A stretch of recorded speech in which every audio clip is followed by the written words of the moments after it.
তোমরা কি একটা কথা জানো, আমরা 3-4 দিন কারেন্ট ছাড়া কাটাই গাইস। কারেন্ট থাকে না আমাদের এখানে, তাই নিয়ে চলে এলাম ব্যাটারি। থাকি আদিবাসী গ্রামে। দেখো এখনো বর্ষা হচ্ছে আর কাল থেকে কারেন্ট নেই।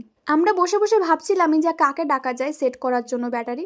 তখনই সৌরভ মামা বলল যে আমি আসছি ভাগ্নে, বর্ষাটা থামলেই চলে আসছি। তারপরে ওনার আসার কথা শুনেই আমরা শুভেন মামাকেও ডাক দিলাম যে ওরা বাদ থাকবে কেন, ওরাও চলে আসুক। এমনিও কোথাও যাওয়া হয় না কারোর সেইভাবে। তাতে আমি এদিকে মশলা তৈরি করছি আর সৌরভ মামাও চলে এসেছে। আর এদিকে চা তৈরি করে দিলাম, কারণ বাইরে তো বর্ষা হচ্ছে দেখেছো, আর ঠান্ডা ঠান্ডা ওয়েদার হয়ে গেছে। খালি আমাদের লাইটটার জন্য একটু সমস্যা হয়, আমার হাতটাও পুড়েছিল শুধুমাত্র অন্ধকারের জন্য। এদিকে টুকটুক করে সব খাবার দাবার গুছিয়েও ফেলছি, আটাও মাখিয়ে ফেলেছি, মাংসও কষানো শুরু করে দিয়েছি। এখানে এই 3 জনের কাজ শেষ হয়ে গেছে, এবার সবাইকে খেতে দিয়ে দিচ্ছি। রাতের মেনু হচ্ছে রুটি, মাংস আর সাথে কিছু স্যালাড। আর এই যে আমাদের ব্যাটারি এই কোনায় রাখা হয়েছে, আর এই দেয়ালটা কিন্তু মাটির দেওয়াল। তো চলো, আজকের থেকে কারেন্ট নিয়ে তো কোনো সমস্যা হবে না। আমি খুব happy. Thank you for watching.